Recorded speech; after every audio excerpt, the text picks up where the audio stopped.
Right, Get Real, support Teal over here in Tasmania for the Tas Racing and Nutrient Standardbred yearling sales, which is on February 14th, but it is also the month of teal awareness and raising awareness for ovarian cancer. Hannah van Dongen joins me. How did I go? Hopefully I got the name right. Yeah, Van Dongen. Yep. Van Dongen, very close. Joins me. Firstly, you are one of the ambassadors, one of the two ambassadors for Tasmania this year. First, it must be a nice honour, but you've done it a couple of times before. Yeah, I was the ambassador back in 2019. I think I won the Female Drivers Premiership that year, so that's how I remember that. But yeah, it's a huge thrill to be ambassador again this year, so hopefully we can get a few winners for them. It is a thrill, it's an honour, isn't it, in a way, to be representing ladies. You know, a real battle for ladies, if you like, a cancer that the one thing Duncan has done an enormous job, and so many other people, is raising the awareness of ovarian cancer. So it must be a huge thrill when you get the phone call and asked, while you're driving in February, can you wear these colours to promote this, research and trying to raise awareness for this disease? Yeah, definitely. Like I said, it's a huge thrill, and It's all good, don't worry. You said you get tongue-tied. I went forever and ever and ever. All the lady drivers wearing teal pants, but yourself and Geordie Chibnall are the ambassadors. And with that comes a little bit of responsibility, I suppose, getting the message out there, doing interviews in a paddock that you're not that comfortable about. Yeah, I hate doing these kind of interviews. But yeah, it's a bit of pressure also, trying to drive winners and that, so it puts a bit more pressure on your race day, so it kind of makes you drive a bit better, I suppose. So, a little bit about yourself, just under 30 years old. Oh, I'm nearly 31 actually. I was being nice to you. Yeah. And driving since 16, or did you take it up a bit later? 2016 I started. Yep. In 2016 you started. What'd you say, 150 winners? Coming up to 150. That'd be a nice little milestone to tick off the box. How far off are you? 3 winners. Oh, it'd be nice to get that through the month of February. Yeah, I hope so. 3 winners in February would be nice. I asked you before, what's the best, your best win and best horse you've driven? I think they both come under the same category, don't they? I think so. Perfect Mac in the Burnie Cup got pushed out 3 wide and sat 3 wide for about 2.5 laps, and he still bolted in. So I've been to Burnie, and that's a mighty effort because it's a very tight track, and I would imagine the wider you are, the harder it is going around there. It is. Yeah, the wider you get, the further back you get, kind of. So yeah, it was a huge effort that year. He did a really good job. Yeah, so that'd be your best win. How many winners have you driven in a season? Last year I drove 27, I think. So. Yep. Yeah.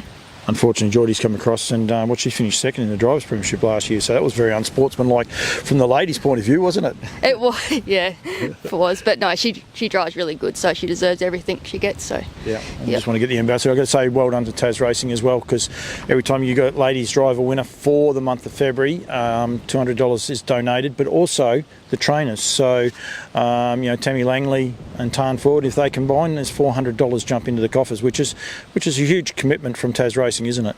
It definitely is. So, yeah, it's really good that the trainers and that jumped on board this year and that. So, yeah, it'd be really good if we can get, a decent amount raised up for the cause. It's always good when you don't know things, but maybe Tammy can give you a drive, and I might be able to get you a drive on a couple of tabbies, and then we get $400 drive in as well. Yeah, that's exactly right. Yeah, I have actually driven a few for Tammy, but obviously Tarn and Dylan, they get the first pick of the drives, which they should. So yeah, and they go all right. Yeah. Thank you. Thanks for joining me. Well done for your commitment with for raising this, and also yourself. You said to me there before, you work thoroughbreds in the morning. You get up early and ride thoroughbreds in the morning. Do you work standardbreds as well after that, or? No, I work for Barry Campbell at Sprayton, so pretty lucky to ride a few nice horses there. Dad does all the work with my 2 paces in work. I don't touch them. I just leave him to do them, and they're going really good at the moment. So, yeah. And then when not suspended, you drive pretty much anywhere as well, I would imagine? Yeah, I go everywhere and everywhere twice a week. Yeah, you're based up here in Devonport, but you're not scared to go down to Hobart. There is this an imaginary border down there. Some people don't like crossing that border, but you're not scared to go down to Hobart? No, it's a long drive, but you get used to it after a while. What is it, 2 and a bit hours? 3.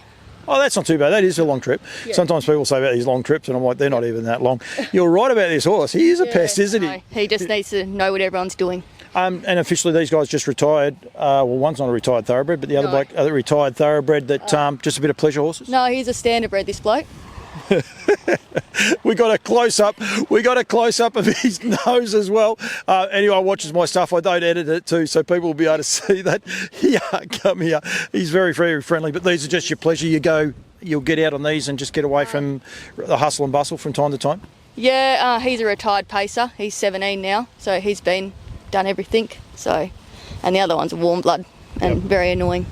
He's very friendly, and everyone's got to see a close-up of his nostrils there before, but he is a bit of fun. Hannah, thank you. Thanks for giving me a bit of time. I really appreciate it. And you going to sales on Saturday? Oh, I might get there. Oh, well, that would have saved me a trip, but it doesn't matter one bit at all. We're going to make sure people go there. The 14th of Feb, 2 o'clock's a sale, 12 o'clock's a parade, but get there a bit earlier. I think inspections start from 9 o'clock. There'll be a coffee truck there, I'm reliably informed, Stuart, so it's an in-joke, but he'll be fine. And I think the Lions Club, or the Carrick Racetrack actually, might be doing the barbecue as well, so plenty of reasons for people to get there. And if you want to stay sweet with your girlfriend or boyfriend, Valentine's Day, where else would you want to spend it but at a yearling sales? That's right, isn't it? Yeah, exactly. Hannah, thank you. Yeah, no worries. Thanks.